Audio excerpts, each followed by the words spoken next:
বাক প্রতিবন্ধী ৭০ বছর বয়স্কা একজন বৃদ্ধ মহিলাকে একদল দুর্বৃত্ত আহত করেন এবং তার কাছ থেকে কিছু টাকা নিয়ে যান।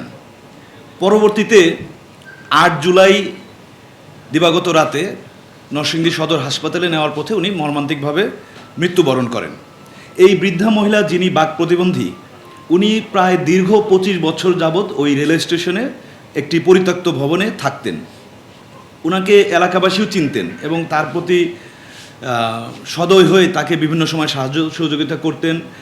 স্টেশনে যে যাত্রীরা আসতেন তারাও সাহায্য সহযোগিতা করতেন। উনি নিজেও ছোটোখাটো কাজ করতেন এবং ওনার দীর্ঘদিনের সঞ্চিত অর্থ তার কাছে ছিল।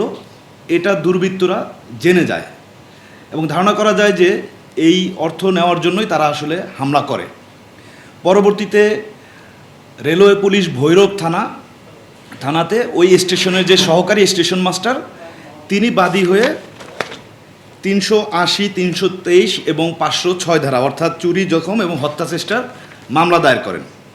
এই ঘটনা জানার পর আমরা ছায়া তদন্ত শুরু করি এবং ঘটনার গুরুত্ব বিবেচনায় আমাদের র্যাব ১১-র নরসিংদী ক্যাম্প তাৎক্ষণিকভাবে জড়িত হয় এবং মামলার তদন্তকারী কর্মকর্তার সহায়তা, গোয়েন্দা তথ্য প্রযুক্তির সহায়তা, ঘটনাস্থল পরিদর্শন, প্রত্যক্ষদর্শীদের তথ্য সংগ্রহ এবং ধারাবাহিক অভিযানের মাধ্যমে আমরা মোট ৫ জনকে শনাক্ত করি এবং গ্রেফতার করি। প্রথমে আমরা ৩ জনকে গ্রেফতার করি নরসিংদী জেলা থেকে।